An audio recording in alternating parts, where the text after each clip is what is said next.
सभी को जय श्री कृष्ण, जय श्री राधे, जय श्रीमन नारायण। मैं आचार्य राहुल देवभूमि उत्तराखंड से आप सभी के मंगल की कामना करता हूँ।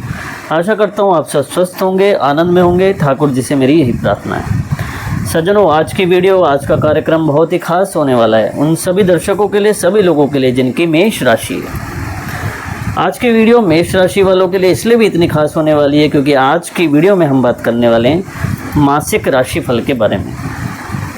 अगस्त का महीना किस प्रकार का रहने वाला है मेष राशि वालों के लिए। नवग्रहों का किस प्रकार का गोचरीय फल उनकी कुंडली में विद्यमान है अगस्त के महीने में, और किस तरीके से परिवर्तन आएगा जीवन में, सभी विषयों में चर्चा करने वाले। और अंतिम में उपाय के विषय में भी बात करेंगे कि किस प्रकार का उपाय रहने वाला है। तो सज्जनों, आज का कार्यक्रम चंद्र राशि पर आधारित है। अगर आप भी अपनी कुंडली का विश्लेषण कराना चाहते हैं सटीक रूप से, तो नंबर आपको हमारे चैनल पे प्राप्त हो जाएगा, वीडियो के लिंक में भी प्राप्त हो जाएगा। आप नंबर ले सकते हैं और अपनी कुंडली दिखा सकते हैं। तो व्हाट्सएप में अपनी डिटेल देना ना भूलें, अपनी कुंडली अवश्य दिखाएं।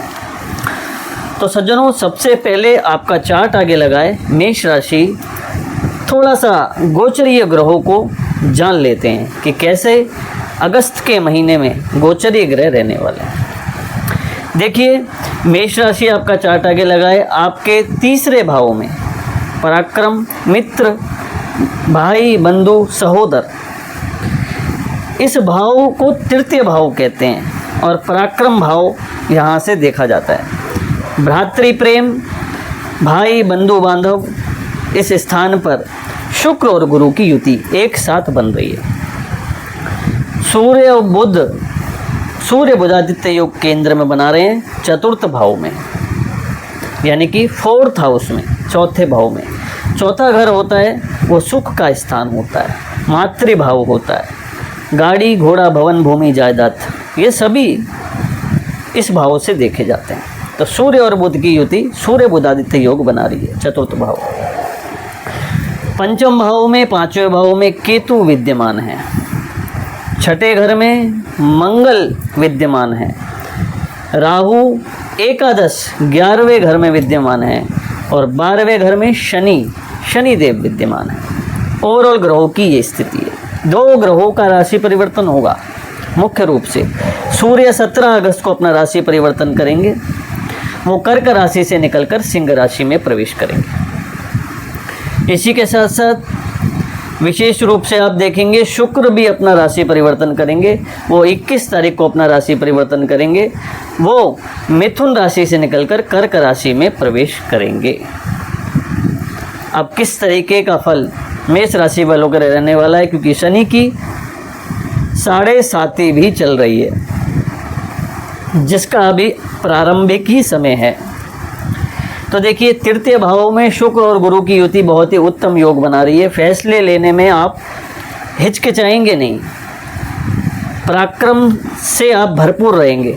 कोई भी कार्य करेंगे बड़े उत्साह के साथ करेंगे, आत्मविश्वास के साथ आप करते दिखाई देंगे। हालांकि आसपास के लोग छवि बिगाड़ने का प्रयास करेंगे, ऑफिशियल वर्किंग, व्यवसाय, क्योंकि नेतृत्व की क्षमता आपके अंदर है, लीडरशिप आपके अंदर है, तो कहीं ना कहीं लोग झुकाने का प्रयास करते हैं। लेकिन आप अपने पराक्रम के द्वारा आत्मविश्वास से भरपूर रह के अपना कार्य जरूर सिद्ध करते दिखाई देंगे। सूर्य और बुध की युति चतुर्थ भाव में बन रही है, जो इस समय भूमि, भवन, जायदाद के लिए बहुत ही सुंदर योग बना रही है। अगर भूमि से रिलेटेड कोई काम आपका रुका हुआ था, तो अब देखेंगे आप कि वो काम आपका धीरे धीरे बनता दिखाई दे रहा है। साथ साथ विशेष रूप से राजकीय अधिकारियों से भी सम्मान प्राप्त हो सकता है। सूर्य की दृष्टि कहीं ना कहीं सप्तम में पड़ रही है, राज्य भाव में, तो यानी कि व्यवसाय वृद्धि के योग, कर्म भूमि में एक सत्कर्म करने का योग, आगे बढ़ने का प्रयास। अभी तक स्ट्रगल का समय चल रहा है, कई लोगों की नौकरी छूटी हुई है, कई लोगों को प्रमोशन नहीं मिल रही है। गुड अपॉर्चुनिटियाँ हाथ में आती दिखाई दे रही हैं। समय के परिवर्तन के साथ बहुत ही सुंदर योग आपके लिए बन रहा है। कहीं ना कहीं आप देखेंगे कि विशेष रूप से किसी ऐसे व्यक्ति विशेष चाहे ऑफिशियल वर्क है, चाहे अपना व्यापार है, किसी न किसी ऐसे व्यक्ति के साथ आपका संपर्क हो सकता है जो कहीं ना कहीं एक परिवर्तन का योग आपके लिए जरूर लेके आएगा। पंचम भाव में केतु की स्थिति देखिए, मेष राशि वाले संतान पक्ष से अगर कोई परेशानी चल रही थी तो थोड़ा सा जो विद्या बुद्धि संतान, क्योंकि पांचवा भाव विद्या बुद्धि संतान व्यवसाय का स्थान भी होता है, तो कहीं ना कहीं से आप देखेंगे कि हालांकि ज्योतिष में कहते हैं केतु कुलस्य उन्नति, अब आपकी महादशा कौन सी चल रही है ये भी देखना होगा। महादशा आपकी कौन सी चल रही है? शनि की महादशा तो नहीं चल रही। देखिए 7.5 तो चल ही रही है मेष राशि पे, लेकिन साथ साथ ये देखना होगा कि शनि की महादशा तो नहीं चल रही, केतु की महादशा तो नहीं चल रही, राहु की महादशा तो नहीं चल रही। ये ज़रूर देख लेना अपनी कुंडली में, और नहीं जानते तो ज़रूर दिखाएं, क्योंकि पंचम स्थान देखिए संतान प्राप्ति के योग अगर आपके नहीं बन पा रहे तो थोड़ा सा विलंब यहाँ दिखा रहा है, संघर्ष दिखा रहा है।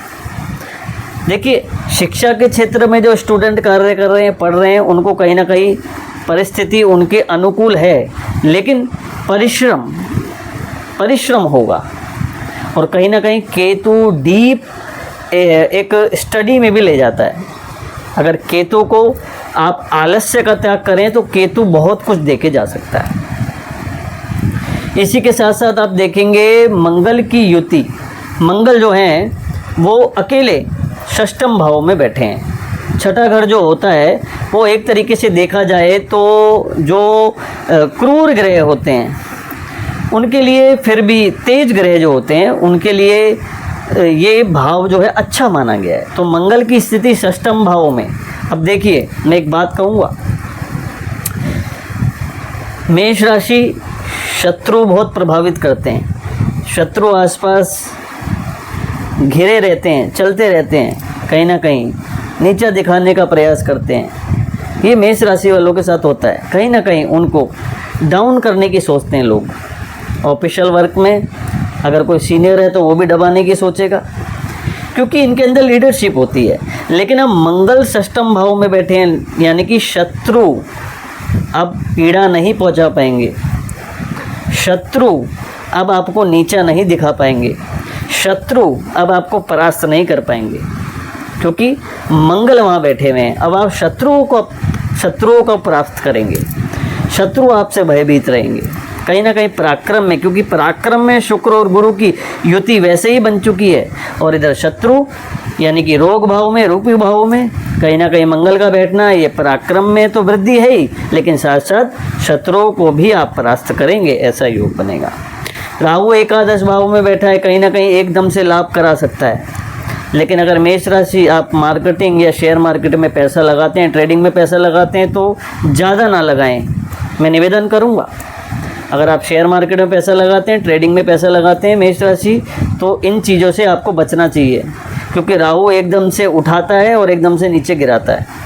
तो कहीं ऐसा हो कि आपको बहुत ज़्यादा पैसा मिल जाए और उसके बाद आपको लोभ प्रकट हो जाए, और उसके बाद वो पैसा जो आपने कमाया है और वो भी आपके हाथ से निकल जाए।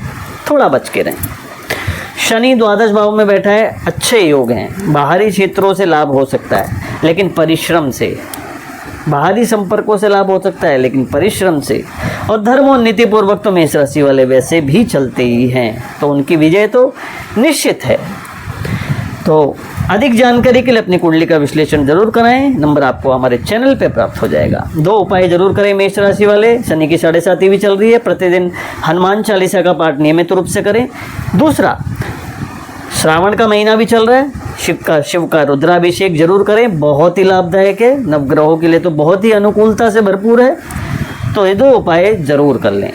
तब तक के लिए दोस्तों मिलता हूँ नेक्स्ट वीडियो में। जय श्री कृष्ण, जय श्री राधे।